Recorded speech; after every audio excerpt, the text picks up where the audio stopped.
जो लोग हमारे सामने पेश होने की आशंका नहीं रखते, वे कहते हैं क्यों ना फरिश्ते हमारे पास भेजे जाएं, या फिर हम अपने रब को देखें। बड़ा घमंड ले बैठे ये अपने जी में, और सीमा से आगे निकल गए ये अपनी सरकशी में। जिस दिन ये फरिश्तों को देखेंगे वो अपराधियों के लिए किसी खुशखबरी का दिन न होगा। चीख उठेंगे कि अल्लाह की पनाह, और जो कुछ भी उनका किया धरा है उसे लेकर हम धूल की तरह उड़ा देंगे।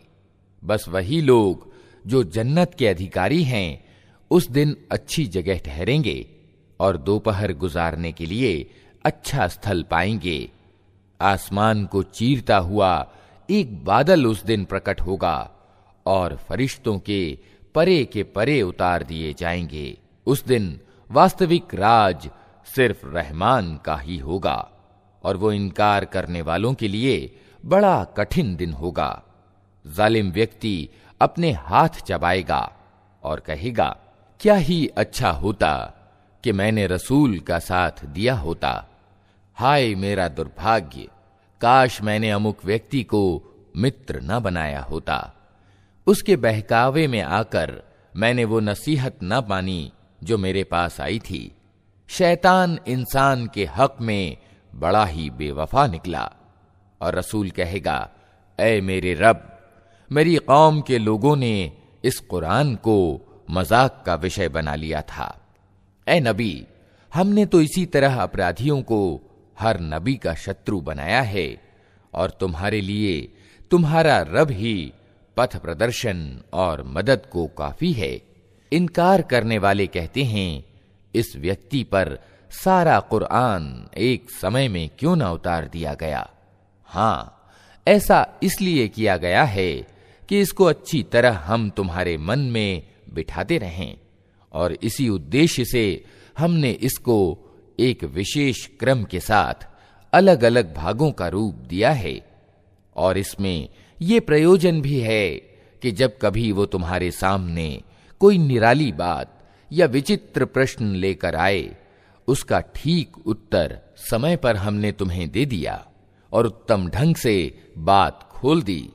जो लोग औंधे मुंह जहन्नम की ओर ढकेले जाने वाले हैं, उनका ठिकाना बहुत बुरा है और उनकी राह बहुत ही गलत।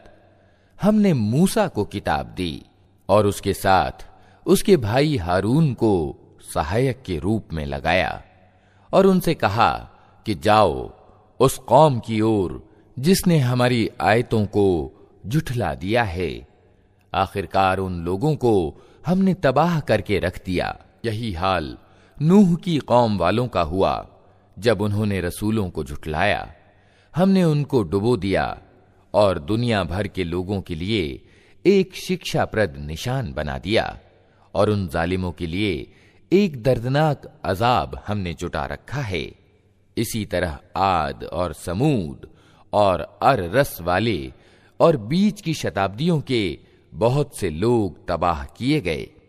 उनमें से हर एक को हमने पहले तबाह होने वालों की मिसालें दे देकर समझाया, और आखिरकार हर एक को तबाह कर दिया। और उस बस्ती पर तो इनका गुजर हो चुका है जिस पर अत्यंत बुरी वर्षा बरसाई गई थी। क्या इन्होंने उसका हाल देखा न होगा? मगर ये मौत के बाद दूसरी जिंदगी की आशा ही नहीं रखते। ये लोग जब तुम्हें देखते हैं तो तुम्हारा मजाक बना लेते हैं। कहते हैं, क्या ये व्यक्ति है जिसे अल्लाह ने रसूल बनाकर भेजा है? इसने तो हमें पथभ्रष्ट करके अपने पूज्यों से विमुख ही कर दिया होता, अगर हम उनकी श्रद्धा पर जम न गए होते। अच्छा, वो समय दूर नहीं है जब अजाब देखकर इन्हें खुद मालूम हो जाएगा कि कौन गुमराही में दूर निकल गया था। कभी तुमने उस व्यक्ति की हालत पर विचार किया है जिसने अपने मन की इच्छा को अपना पूज्य बना लिया हो? क्या तुम ऐसे व्यक्ति को सीधे मार्ग पर लाने का जिम्मा ले सकते हो? क्या तुम समझते हो कि उनमें से ज्यादातर लोग सुनते और समझते हैं? ये तो जानवरों की तरह हैं, बल्कि उनसे भी गए गुजरे। तुमने देखा नहीं कि तुम्हारा रब किस तरह छाया फैला देता है? अगर वो चाहता तो उसे स्थायी छाया बना देता। हमने सूरज को उस पर दलील बनाया, फिर जैसे जैसे सूरज उठता जाता है हम उस छाया को धीरे धीरे अपनी ओर समेटते चले जाते हैं। और वो अल्लाह ही है जिसने रात को तुम्हारे लिए लिबास और नींद को मौत की शांति और दिन को जी उठने का समय बनाया। और वही है जो अपनी दयालुता के आगे आगे हवाओं को खुशखबरी बनाकर भेजता है, फिर आसमान से स्वच्छ पानी उतारता है ताकि एक निर्जीव भूभाग को उसके द्वारा जिंदगी प्रदान करे और अपनी सृष्टि में से बहुत से जानवरों और इंसानों को सिंचित करे। इस चमत्कार को हम बार बार उनके सामने लाते हैं ताकि वे कुछ शिक्षा लें, मगर ज्यादातर लोग इनकार और नाशुक्री के सिवा अन्य नीति ग्रहण करने से इनकार कर देते हैं। अगर हम चाहते तो एक एक बस्ती में एक एक सचेत करने वाला उठा खड़ा करते।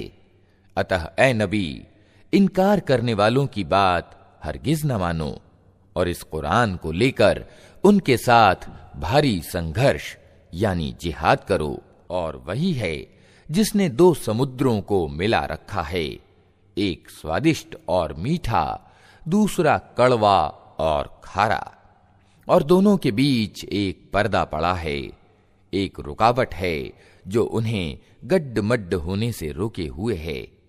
और वही है जिसने पानी से एक आदमी पैदा किया, फिर उससे वंश और ससुराल के दो अलग अलग सिलसिले चलाए। तेरा रब बड़ा ही सामर्थ्यवान है।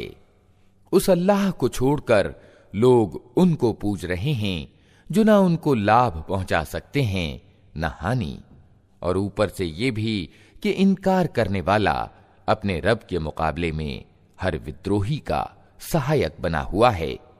ऐ नबी, तुमको हमने बस एक खुशखबरी देने वाला और सचेत करने वाला बनाकर भेजा है। इनसे कह दो कि मैं इस काम पर तुमसे कोई बदला नहीं मांगता। मेरा बदला बस यही है कि जिसका जी चाहे वो अपने रब का मार्ग अपना ले। ऐ नबी, उस अल्लाह पर भरोसा रखो जो जिंदा है और कभी मरने वाला नहीं। उसकी प्रशंसा के साथ उसकी तस्बीह करो। अपने बंदों के गुनाहों से बस उसी का बाखबर होना काफी है।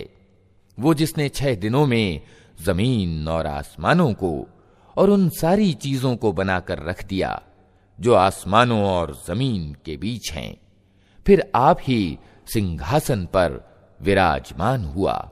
रहमान, उसकी महिमा बस किसी जानने वाले से पूछो। उन लोगों से जब कहा जाता है कि उस रहमान को सजदा करो तो कहते हैं, रहमान क्या होता है? क्या बस जिसे तू कह दे उसी को हम सजदा करते फिरें? ये आमंत्रण उनकी नफरत में उल्टा और अभिवृद्धि कर देता है।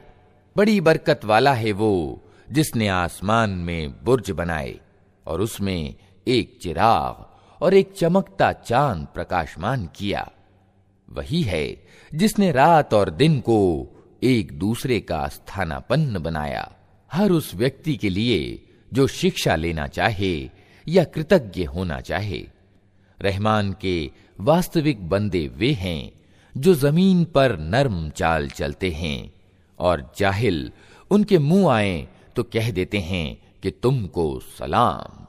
जो अपने रब के आगे सजदे में और खड़े रातें गुजारते हैं, जो दुआएं करते हैं कि ऐ हमारे रब, जहन्नम के अजाब से हमको बचा ले। उसका अजाब तो जान का लागू है। वो तो बड़ी ही बुरी ठहरने की जगह और स्थान है। जो खर्च करते हैं तो न फजूल खर्ची करते हैं और न कंजूसी से काम लेते हैं, बल्कि उनका खर्च दोनों सीमाओं के बीच संतुलन पर स्थिर रहता है। जो अल्लाह के सिवा किसी और पूज्य को नहीं पुकारते, अल्लाह के वर्जित किए हुए किसी जीव का नाहक कत्ल नहीं करते और न व्यभिचार करते हैं, ये काम जो कोई करेगा वो अपने गुनाह का बदला पाएगा। क़यामत के दिन उसको बढ़ाकर अजाब दिया जाएगा और उसी में वो हमेशा अपमान सहित पड़ा रहेगा। ये और बात है कि कोई इन गुनाहों के बाद तौबा कर चुका हो और ईमान लाकर अच्छा कर्म करने लगा हो, ऐसे लोगों की बुराइयों को अल्लाह भलाइयों से बदल देगा और वो बड़ा क्षमाशील और दयावान है। जो व्यक्ति तौबा करके अच्छा कर्म करता है वो तो अल्लाह की ओर पलट आता है जैसा कि पलटने का हक है। और रहमान के बंदे वे हैं जो झूठ के गवाह नहीं बनते और किसी बेहुदा चीज पर उनका गुजर हो जाए तो सज्जन आदमियों की तरह गुजर जाते हैं, जिन्हें अगर उनके रब की आयतें सुनाकर नसीहत की जाती है तो वे उस पर अंधे और बहरे बनकर नहीं रह जाते। जो दुआएं मांगा करते हैं कि ऐ हमारे रब, हमें अपनी बीवियों और अपनी औलाद से आंखों की ठंडक दे और हमको डर रखने वालों का इमाम बना। ये हैं वे लोग जो अपने सब्र का फल उच्च भवन के रूप में पाएंगे। आदर सूचक शब्दों और सलाम से उनका स्वागत होगा। वे हमेशा हमेशा वहां रहेंगे। क्या ही अच्छा है वो ठहरने की जगह और स्थान। ऐ नबी, लोगों से कहो, मेरे रब को तुम्हारी क्या जरूरत पड़ी है अगर तुम उसको ना पुकारो। अब जबकि तुमने झुठला दिया है, जल्द ही वो सजा पाओगे कि जान छुड़ानी असंभव होगी। अल्लाह के नाम से जो बड़ा ही मेहरबान और रहम करने वाला है। तासीन मीम, ये स्पष्ट किताब की आयतें हैं। ऐ नबी, शायद तुम इस गम में अपनी जान खो दोगे कि ये लोग ईमान नहीं लाते। हम चाहें तो आसमान से ऐसी निशानी उतार सकते हैं कि इनकी गर्दनें उसके आगे झुक जाएं। इन लोगों के पास रहमान की ओर से जो नई नसीहत भी आती है, ये उससे मुंह मोड़ लेते हैं। अब जबकि ये झुठला चुके हैं, जल्द ही इनको उस चीज की वास्तविकता का विभिन्न ढंग से ज्ञान हो जाएगा जिसका ये मजाक उड़ाते रहे हैं। और क्या इन्होंने कभी जमीन पर निगाह नहीं डाली कि हमने कितनी बड़ी मात्रा में हर तरह की अच्छी वनस्पति उसमें पैदा की है। यकीनन इसमें एक निशानी है, मगर इनमें से ज्यादातर मानने वाले नहीं। और वास्तविकता ये है कि तेरा रब प्रभुत्वशाली भी है और दयावान भी। इन्हें उस समय का हाल सुनाओ जबकि तुम्हारे रब ने मूसा को पुकारा। जालिम कौमों के पास जा, फिरौन की कौम वालों के पास, क्या वे नहीं डरते? उसने निवेदन किया, ऐ मेरे रब, मुझे डर है कि वे मुझे झुठला देंगे। मेरा सीना घुटता है और मेरी जबान नहीं चलती। आप हारून की ओर रिसालत यानी पैगंबरी भेजें, और मुझ पर उनके यहां एक अपराध का आरोप भी है, इसलिए मैं डरता हूं कि वे मुझे मार डालेंगे। कहा, हरगिज नहीं, तुम दोनों जाओ हमारी निशानियां लेकर, हम तुम्हारे साथ सब कुछ सुनते रहेंगे। फिरौन के पास जाओ और उससे कहो, हमको सारे जहान के रब ने इसलिए भेजा है कि तू इस्राएल की संतान को हमारे साथ जाने दे।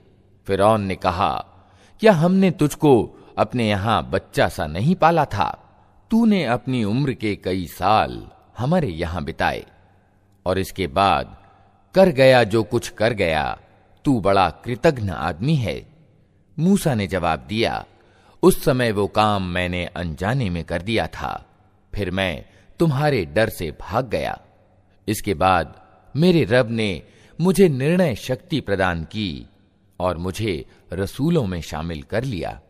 रहा तेरा उपकार जो तूने मुझ पर जताया है, तो उसकी वास्तविकता ये है कि तूने इस्राएल की संतान को दास बना लिया था। फिरौन ने कहा, और ये सारे जहान का रब क्या होता है?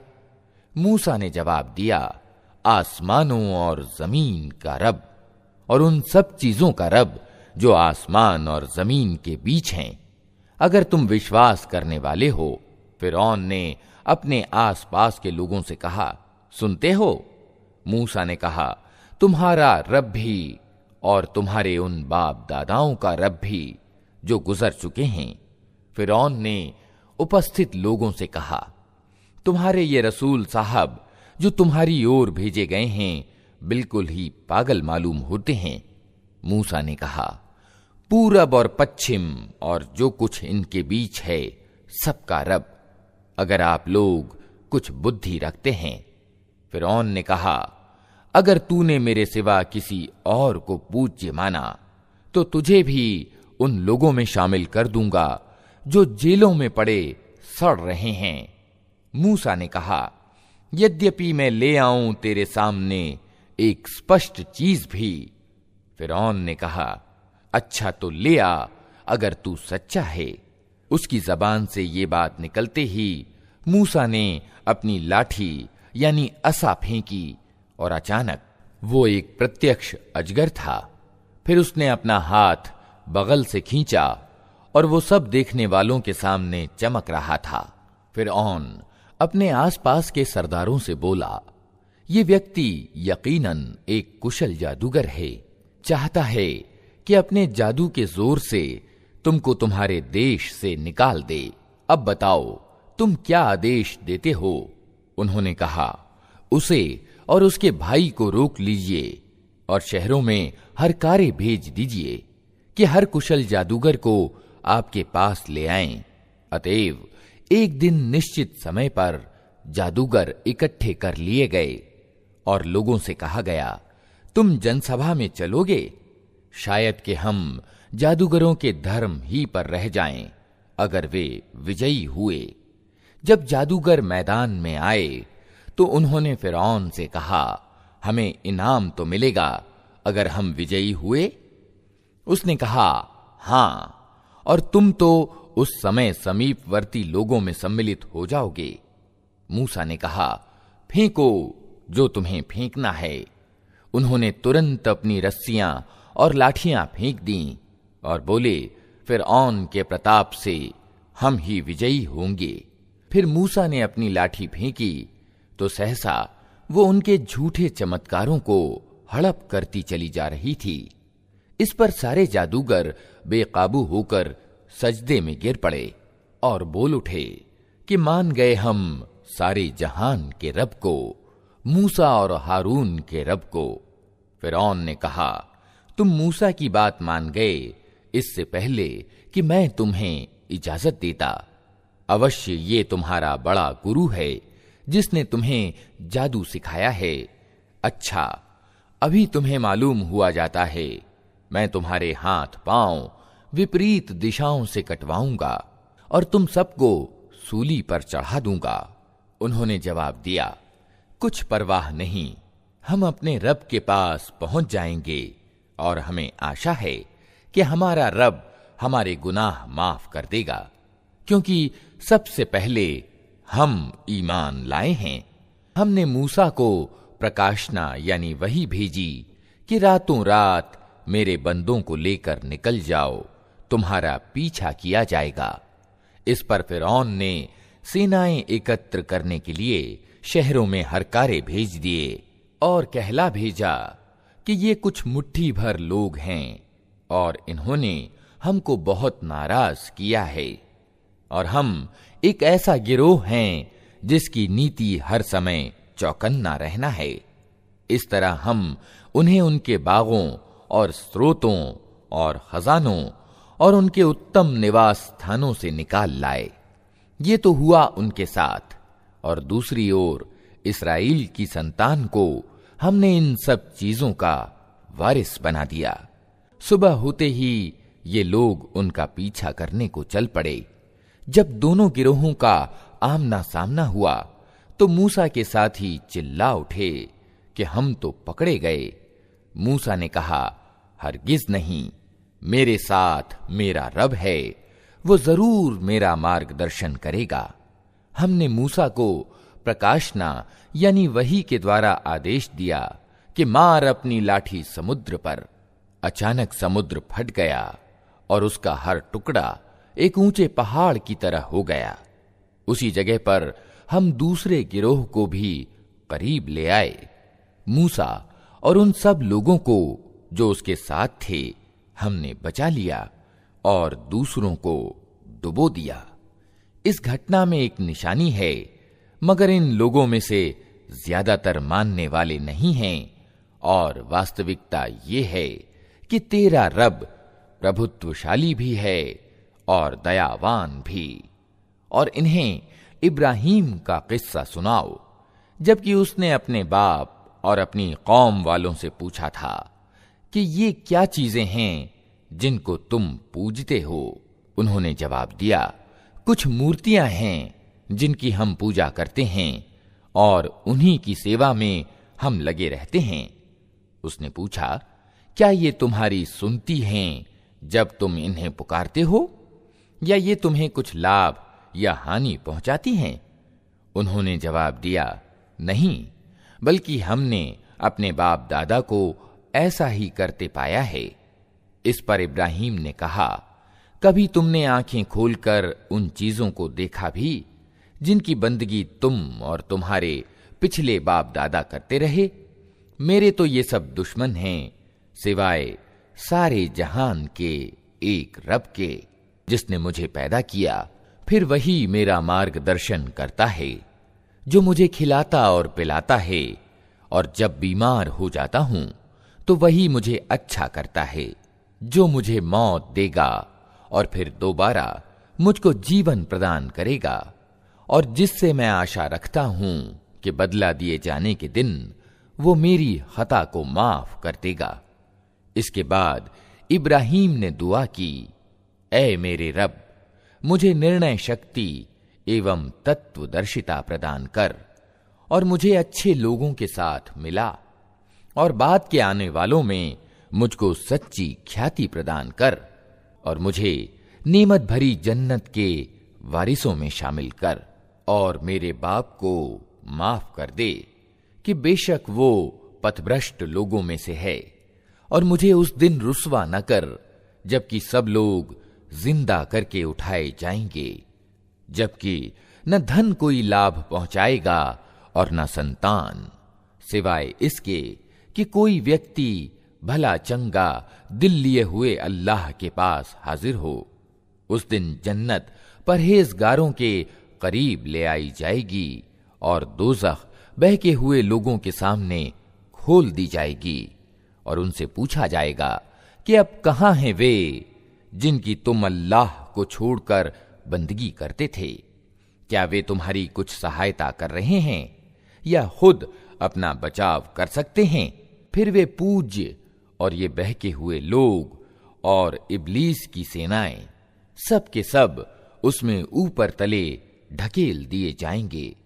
वहां ये सब आपस में झगड़ेंगे और ये बहके हुए लोग अपने पूज्यों से कहेंगे कि अल्लाह की कसम, हम तो स्पष्ट पथभ्रष्टता में डूबे हुए थे, जबकि तुमको सारे जहान के रब की बराबरी का दर्जा दे रहे थे, और वे अपराधी लोग ही थे जिन्होंने हमको इस गुमराही में डाला।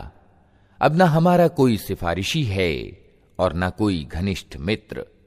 काश हमें एक बार फिर पलटने का अवसर मिल जाए तो हम ईमान वाले हों। यकीनन इसमें एक बड़ी निशानी है, मगर ज्यादातर लोग ईमान लाने वाले नहीं। और वास्तविकता ये है कि तेरा रब प्रभुत्वशाली भी है और दयावान भी। नूह के लोगों ने रसूलों को झुठलाया। याद करो जबकि उनके भाई नूह ने उनसे कहा था, क्या तुम डरते नहीं हो? मैं तुम्हारे लिए एक अमानतदार रसूल हूं, अतः तुम अल्लाह से डरो और मेरी आज्ञा का पालन करो।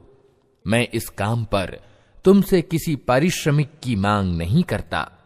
मेरा पारिश्रमिक तो सारे जहान के रब के जिम्मे है, अतः तुम अल्लाह से डरो और बेखटके मेरी आज्ञा का पालन करो। उन्होंने जवाब दिया, क्या हम तुझे मान लें जबकि तेरी पैरवी अत्यंत नीच लोगों ने अपनाई है।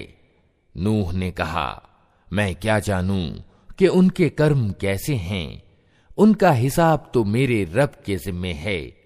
काश तुम कुछ चेतना से काम लो। मेरा ये काम नहीं है कि जो ईमान लाएं उनको मैं धुतकार दूं। मैं तो बस एक स्पष्ट रूप से सावधान कर देने वाला आदमी हूं। उन्होंने कहा, ऐ नूह, अगर तू बाज ना आया तो फिटकारे हुए लोगों में सम्मिलित होकर रहेगा। नूह ने दुआ की, ऐ मेरे रब, मेरी कौम ने मुझे झुठला दिया। अब मेरे और उनके बीच दो टूक फैसला कर दे और मुझे और जो ईमान वाले मेरे साथ हैं उनको बचा ले।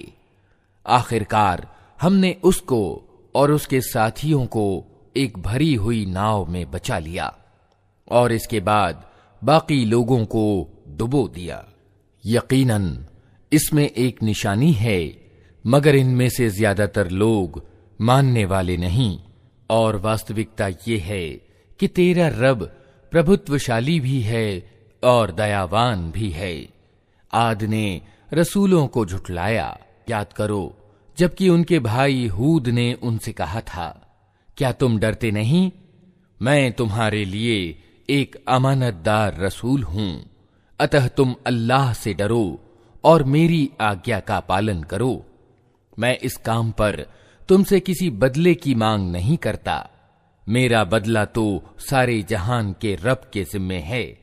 ये तुम्हारा क्या हाल है कि हर ऊंचे स्थान पर व्यर्थ एक यादगार भवन निर्मित कर डालते हो और बड़े बड़े महलों का निर्माण करते हो, मानो तुम्हें हमेशा रहना है। और जब किसी पर हाथ डालते हो अत्यंत निर्दय अत्याचारी बनकर डालते हो। अतः तुम लोग अल्लाह से डरो और मेरी आज्ञा का पालन करो। डरो उससे जिसने वो कुछ तुम्हें दिया है जो तुम जानते हो। तुम्हें जानवर दिए, संतानें दीं, बाग दिए और स्रोत दिए। मुझे तुम्हारे बारे में एक बड़े दिन के अजाब का डर है। उन्होंने जवाब दिया, तू नसीहत कर या न कर, हमारे लिए सब समान है। ये बातें तो यूं ही होती चली आई हैं और हम अजाब में पड़ने वाले नहीं हैं। आखिरकार उन्होंने उसे झुठला दिया और हमने उनको तबाह कर दिया। यकीनन इसमें एक निशानी है, मगर इनमें से ज्यादातर लोग मानने वाले नहीं हैं। और वास्तविकता ये है कि तेरा रब प्रभुत्वशाली भी है और दयावान भी। समूद ने रसूलों को झुठलाया। याद करो जबकि उनके भाई सालेह ने उनसे कहा, क्या तुम डरते नहीं? मैं तुम्हारे लिए एक अमानतदार रसूल हूं, अतः तुम अल्लाह से डरो और मेरी आज्ञा का पालन करो। मैं इस काम पर तुमसे किसी बदले की मांग नहीं करता। मेरा बदला तो सारे जहान के रब के जिम्मे है। क्या तुम उन सब चीजों के बीच जो यहां हैं बस यूं ही निश्चिंतता पूर्वक रहने दिए जाओगे? इन बागों और स्रोतों में, इन खेतों और उद्यानों में जिनके गुच्छे रस भरे हैं, तुम पहाड़ खोद खोद कर गर्व के साथ उनमें भवनों का निर्माण करते हो। अल्लाह से डरो और मेरी आज्ञा का पालन करो। उन मर्यादाहीन लोगों की आज्ञा का पालन ना करो जो जमीन में बिगाड़ पैदा करते हैं और कोई सुधार नहीं करते। उन्होंने जवाब दिया, तू बस जादू का मारा हुआ एक आदमी है। तू हम जैसे एक इंसान के सिवा और क्या है? ला कोई निशानी अगर तू सच्चा है। सालेह ने कहा, ये ऊंटनी है, एक दिन इसके पीने का है और एक दिन तुम सबके पानी लेने का। इसको हरगिज न छेड़ना, नहीं तो एक बड़े दिन का अजाब तुमको आ लेगा। मगर उन्होंने उसकी कूंचें काट दी और आखिरकार पछताते रह गए। अजाब ने उन्हें आ लिया। यकीनन इसमें एक निशानी है, मगर इनमें से ज्यादातर मानने वाले नहीं। और वास्तविकता ये है कि तेरा रब प्रभुत्वशाली भी है और दयावान भी। लूत की कौम ने रसूलों को झुठलाया। याद करो जबकि उनके भाई लूत ने उनसे कहा था, क्या तुम डरते नहीं? मैं तुम्हारे लिए एक अमानतदार रसूल हूं, अतः तुम अल्लाह से डरो और मेरी आज्ञा का पालन करो। मैं इस काम पर तुमसे किसी बदले की मांग नहीं करता। मेरा बदला तो सारे जहान के रब के जिम्मे है। क्या तुम दुनिया वालों में से मर्दों के पास जाते हो और तुम्हारी बीवियों में तुम्हारे रब ने तुम्हारे लिए जो कुछ पैदा किया है उसे छोड़ देते हो, बल्कि तुम लोग तो सीमा से आगे बढ़ गए हो। उन्होंने कहा, ऐ लूत, अगर तू इन बातों से बाज ना आया तो जो लोग हमारी बस्तियों से निकाले गए हैं उनमें तू भी शामिल होकर रहेगा। उसने कहा, तुम्हारी करतूतों पर जो लोग कुढ़ रहे हैं मैं उनमें सम्मिलित हूं। ऐ पालनहार, मुझे और मेरे घर वालों को इनके दुराचरणों से बचा। आखिरकार हमने उसे और उसके सब घर वालों को बचा लिया, सिवाय एक बुढ़िया के जो पीछे रह जाने वालों में थी। फिर बाकी लोगों को हमने तबाह कर दिया और उन पर बरसाई एक बरसात, बड़ी ही बुरी वर्षा थी जो उन डराए जाने वालों पर उतरी। यकीनन इसमें एक निशानी है, मगर इनमें से ज्यादातर मानने वाले नहीं। और वास्तविकता ये है कि तेरा रब प्रभुत्वशाली भी है और दयावान भी। अल आइका वालों ने रसूलों को झुठलाया। याद करो जबकि शुएब ने उनसे कहा था, क्या तुम डरते नहीं? मैं तुम्हारे लिए एक अमानतदार रसूल हूं, अतः तुम अल्लाह से डरो और मेरी आज्ञा का पालन करो। मैं इस काम पर तुमसे किसी बदले की मांग नहीं करता। मेरा बदला तो सारे जहान के रब के जिम्मे है। पैमाने ठीक भरो और किसी को घाटा न दो। ठीक तराजू से तौलो और लोगों को उनकी चीजें कम न दो। जमीन में बिगाड़ ना फैलाते फिरो और उस सत्ता का डर रखो जिसने तुम्हें और पिछली नस्लों को पैदा किया है। उन्होंने कहा, तू बस जादू का मारा एक आदमी है और तू कुछ नहीं है मगर एक इंसान हम ही जैसा, और हम तो तुझे बिल्कुल झूठा समझते हैं। अगर तू सच्चा है तो हम पर आसमान का कोई टुकड़ा गिरा दे। शुएब ने कहा, मेरा रब जानता है जो कुछ तुम कर रहे हो। उन्होंने उसे झुठला दिया।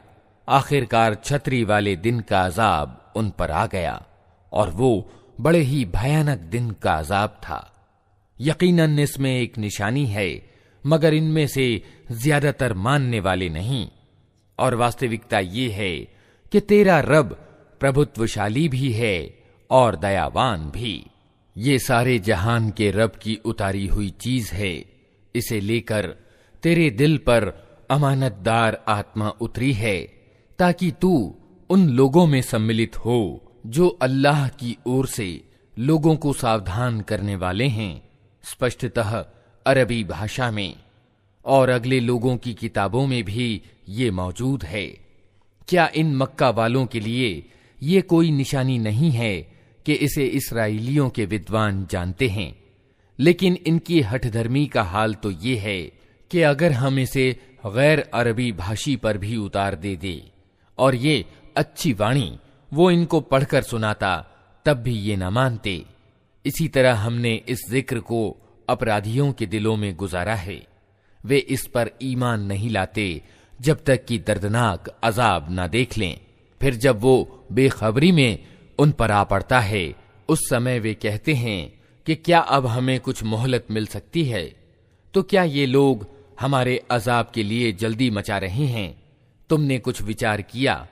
अगर हम इन्हें वर्षों तक सुख भोगने की मोहलत भी दे दें और फिर वही चीज इन पर आ जाए जिससे इन्हें डराया जा रहा है, तो वो जीवन सामग्री जो इनको प्राप्त है इनके किस काम आएगी?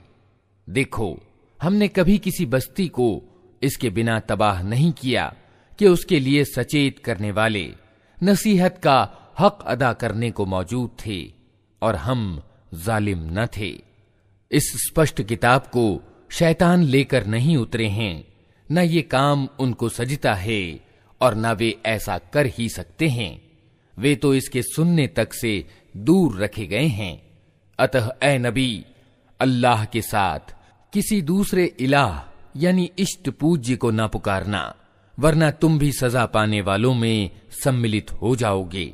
अपने निकटतम नातेदारों को डराओ और ईमान लाने वालों में से जो लोग तुम्हारे अनुयायी हों, उनके साथ विनम्रता का व्यवहार करो। लेकिन अगर वे तुम्हारी अवज्ञा करें तो उनसे कह दो कि जो कुछ तुम करते हो उसकी जिम्मेदारी से मैं बरी हूं, और उस प्रभुत्वशाली और दयावान पर भरोसा करो जो तुम्हें उस समय देख रहा होता है जब तुम उठते हो, और सजदा करने वाले लोगों में तुम्हारी गतिविधि पर निगाह रखता है। वो सब कुछ सुनने और जानने वाला है। लोगों, क्या मैं तुम्हें बताऊं कि शैतान किस पर उतरा करते हैं? वे हर जालसाज दुष्कर्मी पर उतरा करते हैं। सुनी सुनाई बातें कानों में फूंकते हैं और उनमें से ज्यादातर झूठे होते हैं। रहे कवि तो उनके पीछे बहके हुए लोग चला करते हैं।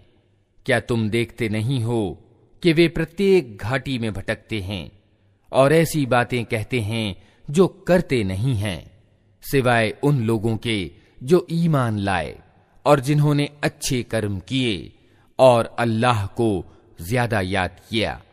और जब उन पर जुल्म किया गया तो सिर्फ बदला ले लिया, और जुल्म करने वालों को जल्द ही मालूम हो जाएगा कि उन्हें किस परिणाम का सामना है।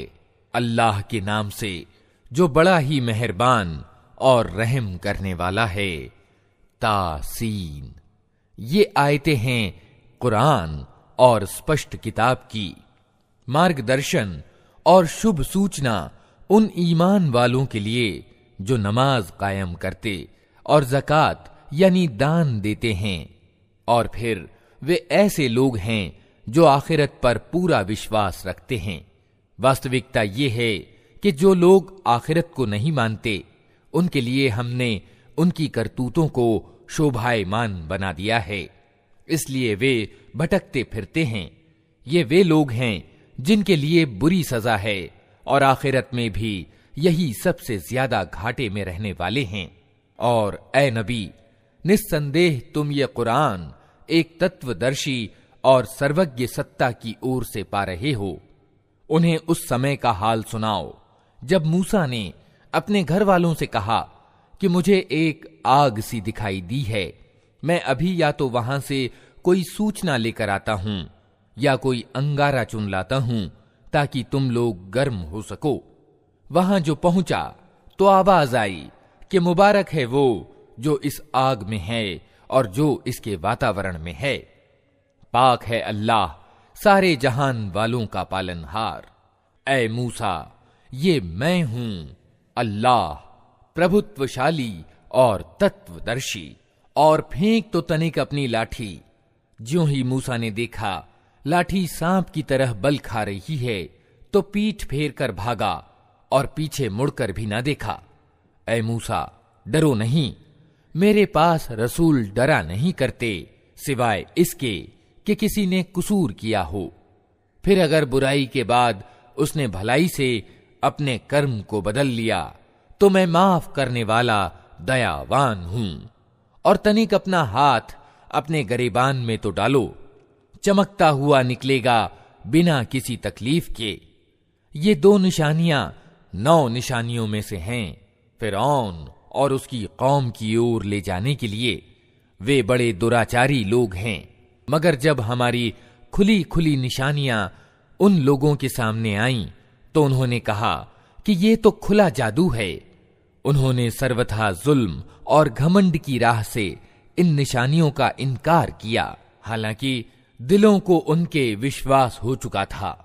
अब देख लो कि उन बिगाड़ पैदा करने वालों का परिणाम कैसा हुआ।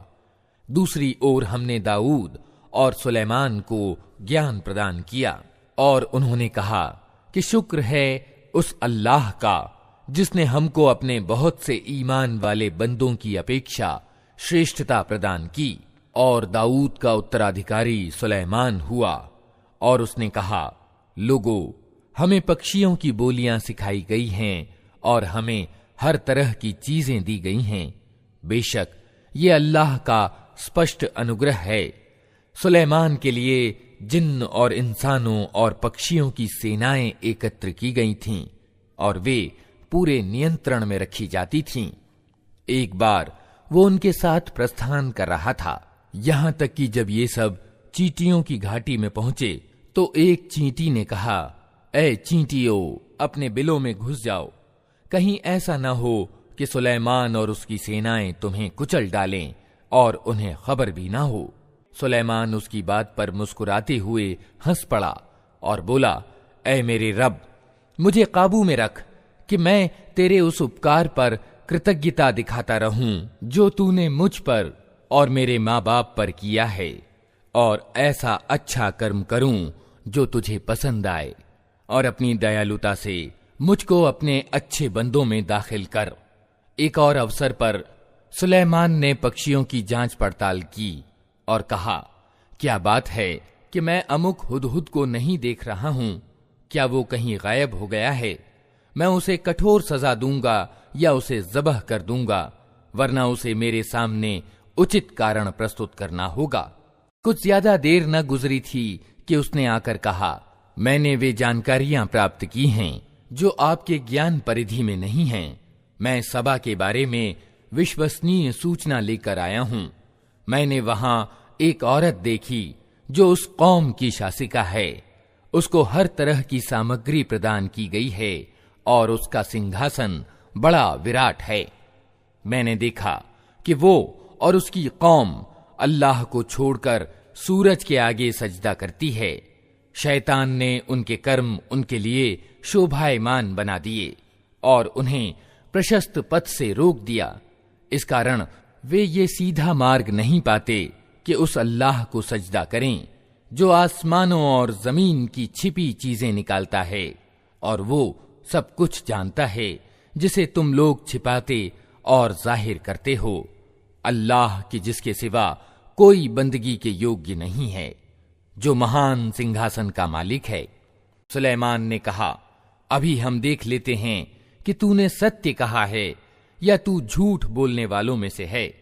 मेरा ये पत्र ले जा और इसे उन लोगों की ओर डाल दे, फिर अलग हटकर देख कि वे क्या प्रतिक्रिया व्यक्त करते हैं। रानी बोली, ए दरबारियों, मेरी ओर एक बड़ा महत्वपूर्ण पत्र फेंका गया है। वो सुलेमान की ओर से है और अल्लाह रहमान और अत्यंत दयावान के नाम से आरंभ किया गया है। मजमून ये है कि मेरे मुकाबले में सरकशी न करो और मुस्लिम होकर मेरे पास उपस्थित हो जाओ। पत्र सुनाकर रानी ने कहा, ए कौम के सरदारों, मेरे इस मामले में मुझे मशविरा दो। मैं किसी मामले का फैसला तुम्हारे बिना नहीं करती हूं। उन्होंने जवाब दिया, हम शक्तिशाली और लड़ने वाले लोग हैं। आगे फैसला आपके हाथ में है। आप खुद देख लें कि आपको क्या आदेश देना है। रानी ने कहा कि बादशाह जब किसी देश में घुस आते हैं तो उसे खराब और उसके सम्मानित व्यक्तियों को अपमानित कर देते हैं। यही कुछ वे किया करते हैं। मैं उन लोगों की ओर एक उपहार भेजती हूं, फिर देखती हूं कि मेरे दूत क्या जवाब लेकर पलटते हैं। जब वो रानी का दूत सुलेमान के यहां पहुंचा तो उसने कहा, क्या तुम लोग माल से मेरी सहायता करना चाहते हो? जो कुछ अल्लाह ने मुझे दे रखा है वो उससे बहुत ज्यादा है जो तुम्हें दिया है। तुम्हारा उपहार तुम्ही को मुबारक रहे। ऐ दूत, वापस जा अपने भेजने वालों की ओर। हम उन पर ऐसी सेनाएं लेकर आएंगे जिनका मुकाबला वे न कर सकेंगे, और हम उन्हें ऐसी जिल्लत के साथ वहां से निकालेंगे कि वे अपमानित होकर रह जाएंगे। सुलेमान ने कहा, ऐ दरबारियों, तुम में से कौन उसका सिंहासन मेरे पास लाता है, इससे पहले कि वे लोग आज्ञाकारी होकर मेरे पास हाजिर हों। जिन्नों में से एक बलिष्ठ डील डौल वाले ने कहा, मैं उसे हाजिर कर दूंगा इससे पहले कि आप अपने स्थान से उठें। मुझे इसकी शक्ति प्राप्त है और मैं अमानतदार हूं। जिस व्यक्ति के पास किताब का ज्ञान था वो बोला, मैं आपकी पलक झपकने से पहले उसे लाए देता हूं। ज्यों ही कि सुलेमान ने वो सिंहासन अपने पास रखा हुआ देखा, वो पुकार उठा, ये मेरे रब का उदार अनुग्रह है, ताकि वो मेरी परीक्षा करे कि मैं कृतज्ञता दिखाता हूं या कृतघ्न बन जाता हूं। और जो कृतज्ञता दिखाता है उसका कृतज्ञता प्रकाशन उसके अपने ही लिए लाभकारी है, वरना कोई कृतघ्न हो तो मेरा रब निस्पृह और खुद अपने आप में प्रतिष्ठित है। सुलेमान ने कहा, अनजान ढंग से उसका सिंहासन उसके सामने रख दो, देखें वो सत्य बात तक पहुंचती है या उन लोगों में से है जो सीधा मार्ग नहीं पाते। रानी जब उपस्थित हुई तो उससे कहा गया, क्या तेरा सिंहासन ऐसा ही है? वो कहने लगी, ये तो मानो वही है। हम तो पहले ही जान गए थे और हम आज्ञाकारी हो गए थे, या हम मुस्लिम हो चुके थे। उसको ईमान लाने से जिस चीज ने रोक रखा था वो उन इलाहों यानी उपास्यों की बंदगी थी जिन्हें वो अल्लाह के सिवा पूजती थी, क्योंकि वो एक अधर्मी कौम से थी। उससे कहा गया कि महल में दाखिल हो।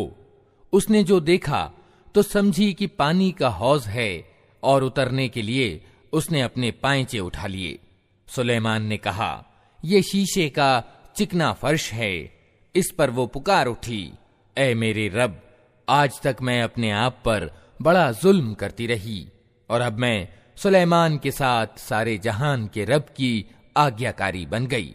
और समूद की ओर हमने उनके भाई सालेह को ये संदेश देकर भेजा कि अल्लाह की बंदगी करो, तो अचानक वे झगड़े करने वाले दो वैरी दल बन गए।